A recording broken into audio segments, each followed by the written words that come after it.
온전한 11조를 드리라고 하는 제목으로 말씀을 드리고자 합니다. 어쩐지 제목을 11조라니까 분위기가 무거워진 것 같습니다. 마음을 무겁게 갖지 마시기 바랍니다.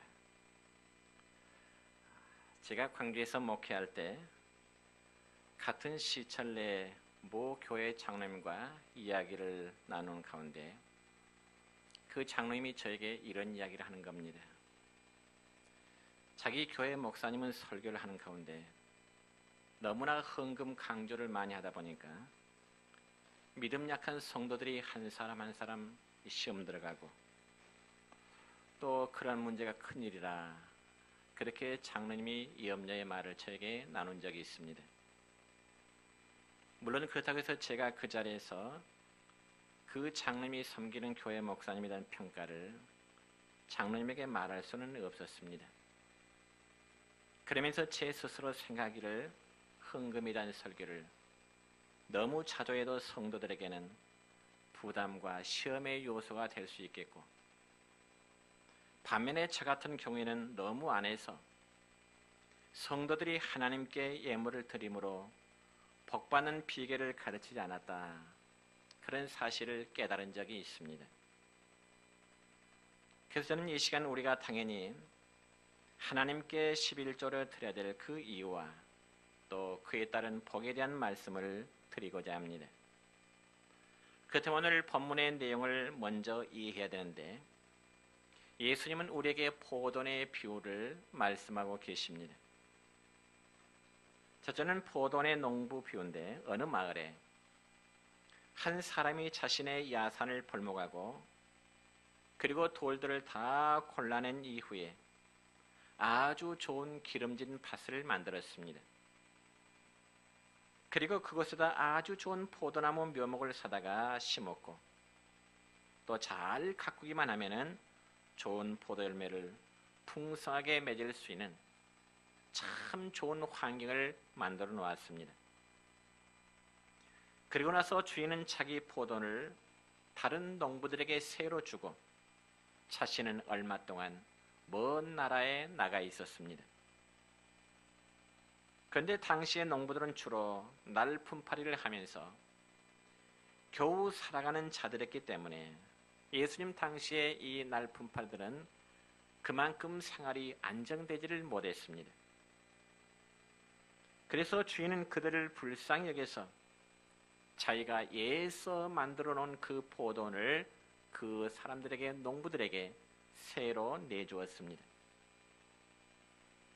그러자 농부들은 주인으로부터 받은 그 은혜의 감격에서 어찌하든지 이 포도 농사를 잘 지어서 약속한 새도 넘치게 들여서 주인의 은혜를 보답해 보겠노라, 아마 몇 번이고 다짐하고 다짐했을 것입니다. 그리고 약 3년 정도의 세월이 흐르게 되자 드디어 포도나무가 열매를 맺고 그것을 수확할 때가 이르렀습니다. 그래서 애국에 나가 있는 이 주인은 농부들에게 그 약속한 대로 세를 받기 위해서 3명의 종들을 농부들에게 보냈습니다.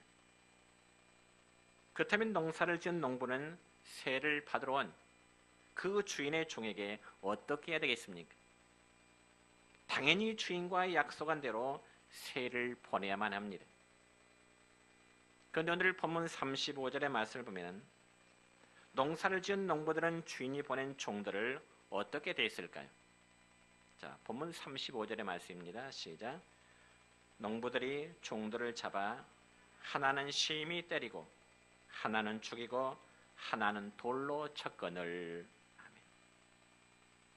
그러니까 농부들은 포도원 주인에게 농사를 지은 세를 바치기가 싫어서 주인이 보낸 3명의 종들을 한 사람은 때리고 또 한 사람은 완전히 죽여버리고 또 한 사람은 돌로 쳤더라 그랬습니다. 세상에 이 못된 사람이 어디 있겠습니까? 그렇다면 포도원 주인은 당장에 자기 밭에 농사를 짓는 그 사람들을 징계해야 되고 농사 짓는 일을 그만두도록 해야 되는 것이 아마 마땅할 일이었습니다. 그럼에도 주인은 참고 이제 두 번째로 더 많은 종들을 보내서 세를 받아오도록 시켰습니다. 그러자 농부들은 두 번째로 보낸 종들에게도 똑같이 때리고 죽이는 일을 서슴지 않았습니다. 그래서 짐작건대 이 죽지 않았던 종들은 아마 머리에 붕대를 감았을 수 있을 것이고 어쩌면 온몸에 상처를 입고 빈손으로 돌아왔습니다. 그러니 주인은 은혜를 악으로 갚는 그 농부들을 당장에 진멸할 수밖에 없는 그런 상황이었습니다. 그럼에도 주인은 두 번째도 꾹 참았습니다. 그러면서 포도원주는 이제 하나의 고민에 빠지게 된 것입니다. 그 고민이란 다름이 아니라 계속해서 종을 보낼 수도 없고 또 악한 농부들이 할지라도 그들을 사랑하기 때문에 진멸할 수도 없는 그런 마음의 고민이었습니다. 그래서 주인은 오랫동안 고민하다가 공의와 사랑을 조화시킬 수 있는 한 방법을 생각해내는데 그것은 바로 사랑하는 아들을 세 번째로 그들에게 다시금 또 보내고자 하는 일이었습니다. 그러면서 주인은 이러한 생각을 했습니다. 오늘 본문 37절의 말씀입니다. 시작.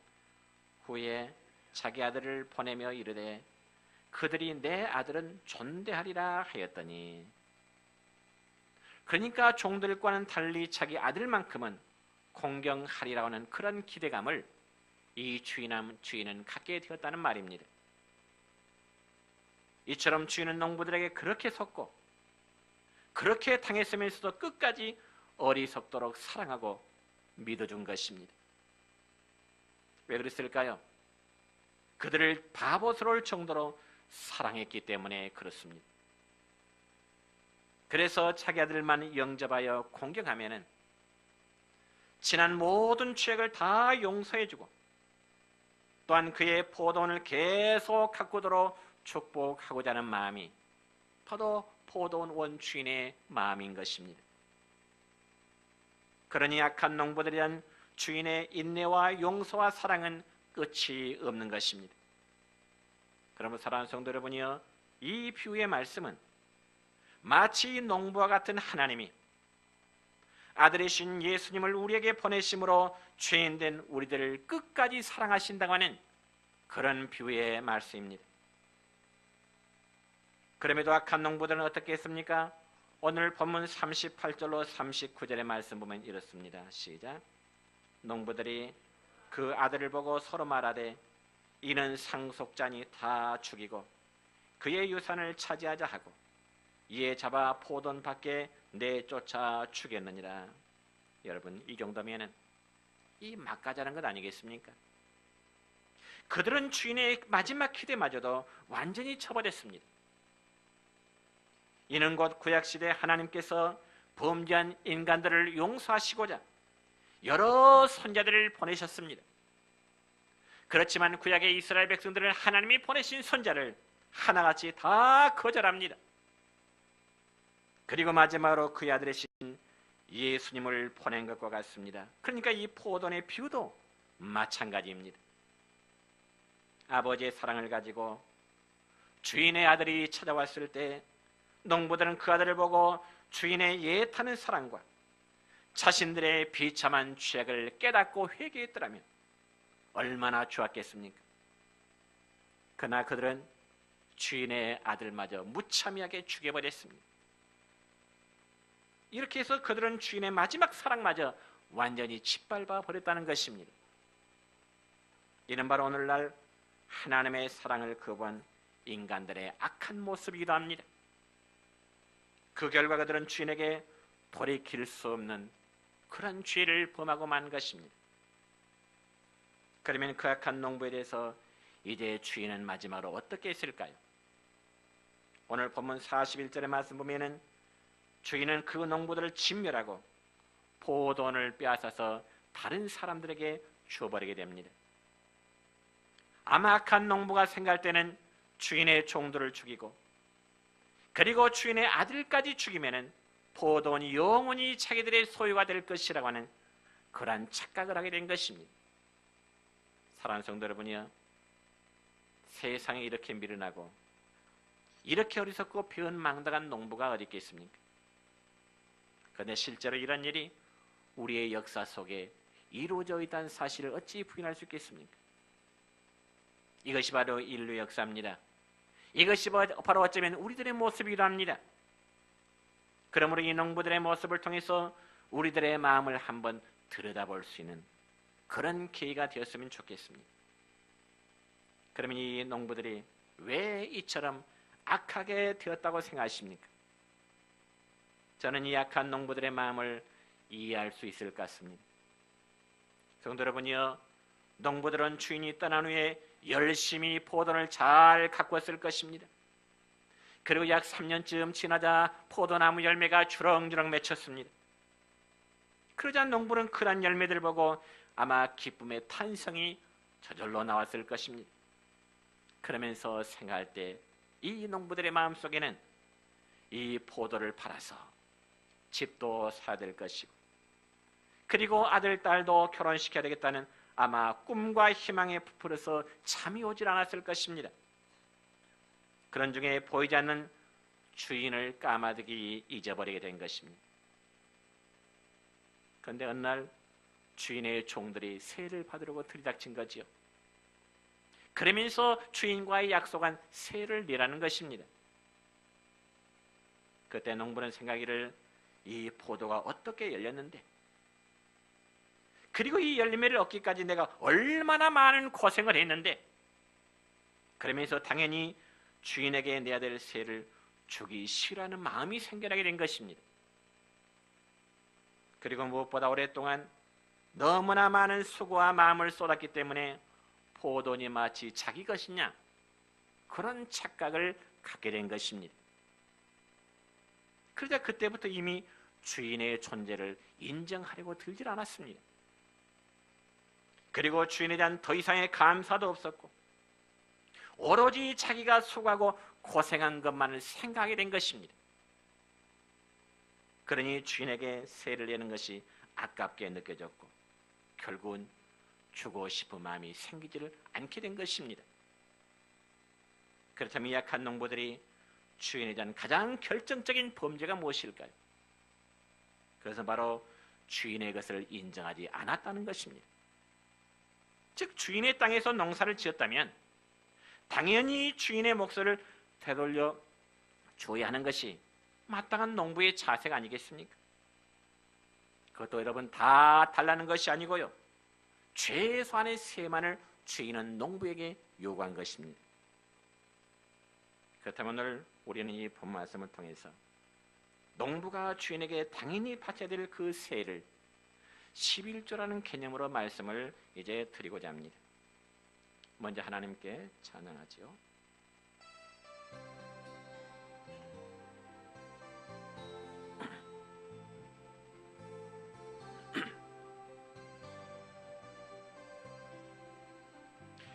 주님 것은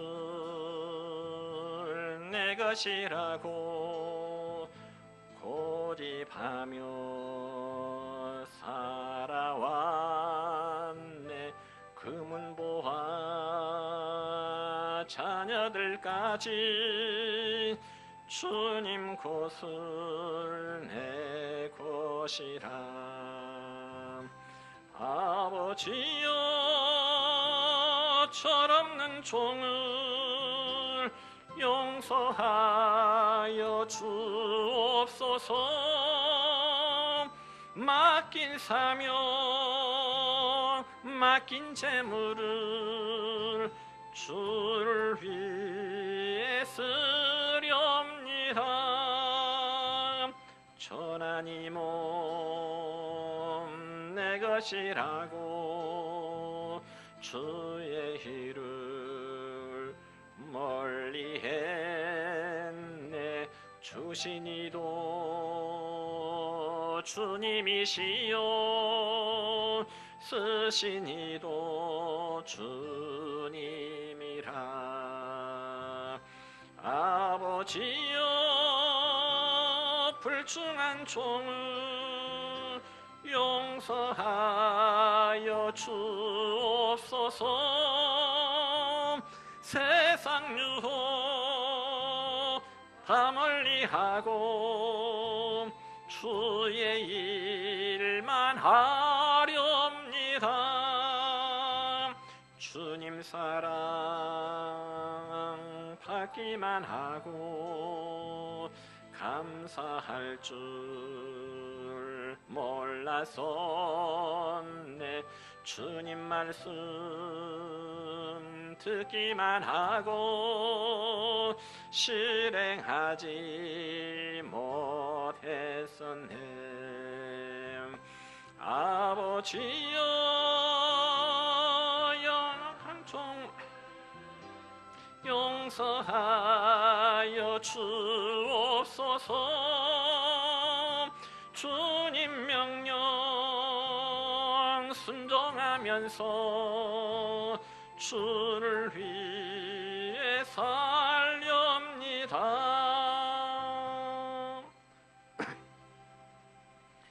두 번째는 이제 11조의 의미입니다.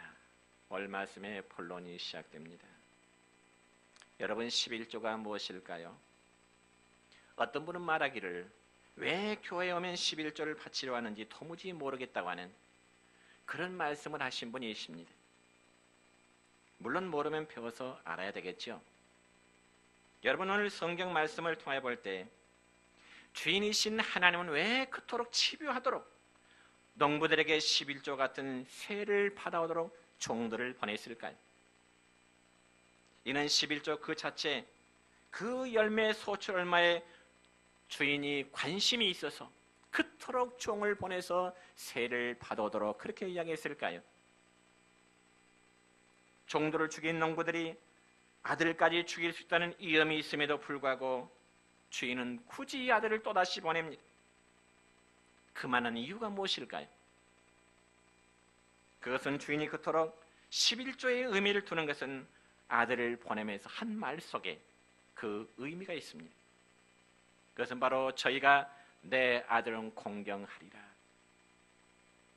주인은 세를 보내러 받은 첫 번째 종도 맞고 죽이고 돌로 맞았지만은 첫 번째, 두 번째, 세 번째 이어서 자기 아들까지 보냅니다. 아들이 죽을 수 있는 위험에 이제 노출됩니다. 그럼에도 주인의 마음속에는 내 아들만큼은 저 농부들이 공경할 것이다.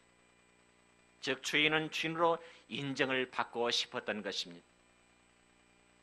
그와 마찬가지로 우리가 하나님 앞에 11조를 드리는 것은 하나님을 하나님으로 인정하고 대접하는 최소한의 공경인 것입니다. 그리고 또한 이는 창조주와 청직의 질서요, 그리고 하나님과 죄인된 인간과의 사랑의 관계입니다. 이것이 무너지면은 행복도 축복도 없습니다. 여러분이 창세기 14장의 말씀을 보면 인류 역사상 최초의 전쟁이 일어나게 됩니다. 그건 다름이 아니라 아브라함이 조카인 롯을 구원하기 위해서 자기 집에 있는 총 318명을 데리고 다섯 나라 동맹군과 싸워서 승리하는 내용입니다. 그리고 그들이 돌아올 때 하나님의 제사장 멜기세덱이 아브라함을 나와서 마중을 하게 됩니다. 그러면서 이 싸움은 하나님이 도우셔서 이긴 싸움이니 하나님을 찬송하도록 멜기세덱이 아브라함에게 고면합니다. 그러자 아브라함은 다섯 연합군과의 전투에서 승리하고 그들에게서 빼앗은 전리품 가운데 10분의 1을 멜기세덱에게 전하게 됩니다. 물론 이러한 아브라함의 행위는 하나님께서 모세를 통해서 11조의 제도를 말씀하시기 이전의 일입니다. 그럼에도 아브라함이 11조를 드렸다는 것은 무엇을 의미할까요? 정말 아브라함처럼 하나님을 인정하고 이 모든 승리와 축복이 하나님께로부터 온 것이요, 내 삶의 주인은 하나님이라는 사실을 인정하는 의미로 11조를 드리게 된 것입니다. 그러므로 11조에는 율법으로 정하든 정하지 않든 가장 기본적으로 하나님을 향한 신앙의 고백임을 알아야 되는 것입니다. 그리고 야곱도 마찬가지입니다. 여러분 창세기 28장의 말씀을 보면은 야곱은 베델이라는 것에 비몽사몽간에 하나님으로부터 언약을 받게 됩니다. 그 언약은 다름 아니라 창세기 28장 15절의 말씀을 보면은 하나님께서는 야곱에게 이런 말씀하십니다. 뭐라고요? 시작. 내가 너와 함께 있어 내가 어디로 가든지 너를 지키며 내가 네게 허락한 것을 다 이루기까지 너를 떠나지 아니하리라. 아멘. 이처럼 야곱은 베델이라는 것에서 하나님의 언약을 받은 이후에 얼마나 감사하든지 그곳에 돌로 기둥을 세우고 하나님께 11조를 드리겠다고 하는 소원을 하게 됩니다. 그러니까 야곱의 경우는 하나님의 약속에 대한 헌신의 표현이 곧 11조로 드려지게 된 것입니다. 그 외에도 하나님은 모세를 통해서 시내산에서 율법을 주실 때 모세에게 11조에 대한 분명한 정의를 내려주십니다. 뭐라고요? 레위기 27장 30절에 말씀을 보면 이렇게 기록됩니다. 시작. 땅의 10분 1 시작. 땅의 10분 1 그 땅의 곡식이나 나무의 열매는 그 10분의 1은 여호와의 것이니 여호와의 성물이라. 그리고 신명기 14장 22절의 말씀입니다. 너는 마땅히 매년 토지 소산의 11조를 드릴 것이며 그랬습니다. 그럼 우리는 여기서 11조와 일반 헌금은 분명히 다르다는 것을 알아야 됩니다. 여러분의 일반 헌금은 우리가 일반적으로 하나님께 드리는 모든 예물을 가리켜서 일반 헌금이라고 말합니다. 그래서 헌금이란 드리는 자가 일정한 금액이나 혹은 돈 이외에 다른 어떤 물건을 드리는 행위입니다. 그러나 11조는 일반 헌금과 본질적인 차이가 있습니다. 그러면 11조가 무엇일까요? 이 말씀을 잘 들으시기 바랍니다. 11조는 드리는 자의 소유가 아닌 것입니다. 그러니까 내 것을 하나님께 드리는 것이 아니라 하나님의 것을 하나님께 돌려드리는 것이 바로 11조라는 말입니다. 이 부분을 꼭 기억하시기 바랍니다. 11조는 내 것을 가지고 하나님께 드린 것이 아니라 하나님의 것을, 하나님의 몫을 하나님께 돌려드리는 것이 11조의 정의입니다. 그러므로 11조란 드리는 자가 금액을 적당히 정한 것이 아니고요, 하나님께서 이미 드려야 될 금액을 정해 놓으신 것입니다. 그것은 바로 언제나 수입의 10분의 1이 10의 1조가 곧 하나님 당신의 것임을 말씀합니다. 그렇기 때문에 이러한 원칙 때문에 하나님께 드리는 모든 헌금은 일단 11조를 떼고 난 다음에 정해져야 되는 겁니다. 여러분, 제가 전임 교회를 이제 섬길 때 젊은 부부 집사님의 가정이 있었는데 그들은 부부가 11조 외에 다른 헌금은 전혀 하지 않습니다. 마치 11조만 드리면 자기 모든 헌금이 거기에 다 포함되어 버린 개념으로 그렇게 생각을 하게 된 것이죠. 아주 잘못된 헌금 생활입니다. 그럼 우리는 보다 정확한 헌금과 11조에 대한 성경적인 근거와 원리를 통해서 바른 드림의 생활을 해야 됩니다. 그래서 다시 한번 강조하거니와 일반 헌금은 자신의 것을 하나님께 드리는 행위이고요, 11조는 하나님의 것을 하나님께 돌려드리는 행위가 바로 일반 헌금과 11조 헌금의 차이점입니다. 그럼에도 많은 성도들이 11조 생활을 하지 못합니다는 그 원인이 무엇일까요? 그래서 바로 내 것을 하나님께 드린다는 그 착각 때문에 그렇습니다. 내 것을 하나님께 드리려고 하니까 아까운 마음이 들어요. 다시 강조합니다. 11조는 내 것을 하나님께 드리는 것이 아니라 하나님의 것을 하나님께 돌려드리는 겁니다. 그러면 하나님의 것이 내 수입이 얼마라고요? 바로 10가지 중에 하나입니다. 이건 절대 불변의 원칙입니다. 그리고 11조는 내가 조정할 수가 없습니다. 그래서 적당히 드리는 것은 엄밀한 의미에서 11조가 아닌 겁니다. 11조로 볼 수가 없는 겁니다. 다시 말씀드립니다.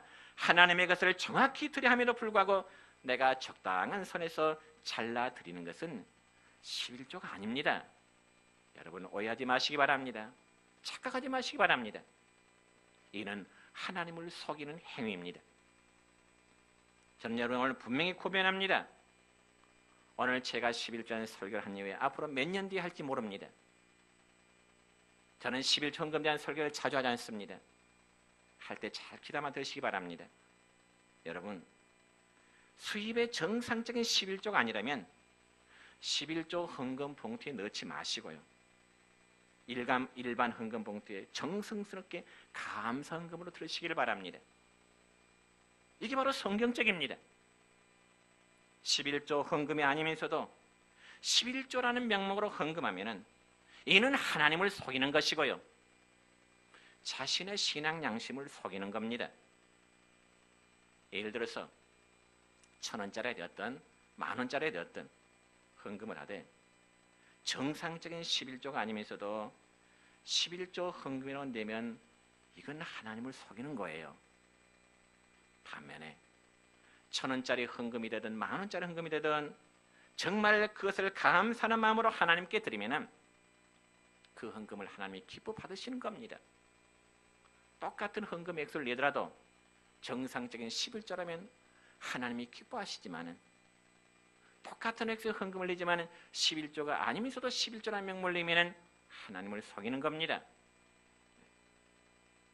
이렇게 되면 다음 주일부터 아마 당장 11조 헌금 명단에 줄을 수 있을지도 모르겠습니다. 그러나 중요한 것은 여러분들이 오랫동안 관습적으로 일하는 방법으로 11조 헌금을 들여왔다면 이제부터 고쳐야 됩니다. 내가 드린 11조 헌금이 정상적인 수입의 11조가 아니면 일반 감사 헌금을 들으세요. 그 헌금 하나님이 기뻐 받으세요. 여러분 말라기 3장 10절의 말씀 보면은 이런 말씀이 있습니다. 시작. 만군의 여호와가 이르노라 너희의 온전한 11조를 창고에 드리라. 너희가 11조 드리되 대충 조정해서 드리라 아니라 단서가 붙습니다. 수시가 붙습니다. 어떻게요? 온전한 11조예요. 그러니까 온전한 11조는 그저 형식적으로 수입의 일부분만을 드리는 게 아니고 자신의 모든 소득 가운데서 10분의 1을 제대로 드리라 그런 말씀입니다. 그래서 11조는 우리가 하나님의 청지김과 동시에 우리 모든 소유가 다 하나님의 것임을 인정해 드리는 겁니다. 그렇다면 성도들이 하나님 앞에 온전한 11조를 드리지 아니할 때 하나님은 뭐라고 말씀하실까요? 제가 말한다면, 제 생각 말한다면 여러분 오해하실 것입니다. 하나님은 이렇게 말씀하시네요. 말라기 3장 8절로 9절의 말씀입니다. 시작. 너희는 나의 것을 도둑질하고도 말하기를 우리가 어떻게 주의 것을 도둑질하였나이까 하도다. 이는 곧 11조와 봉헌물이라. 너희 곧 온 나라가 나의 것을 도둑질하였으므로 너희가 저주를 받았느니라. 그러니까 여러분 하나님 앞에 11조를 드리지 않는 행위를 하나님께서는 내 것을 도둑질했다. 내가 하나님께 마땅히 될 것을 11조를 드리지 않으면 너희는 내 것을 도둑질했다. 그렇게 말씀하십니다.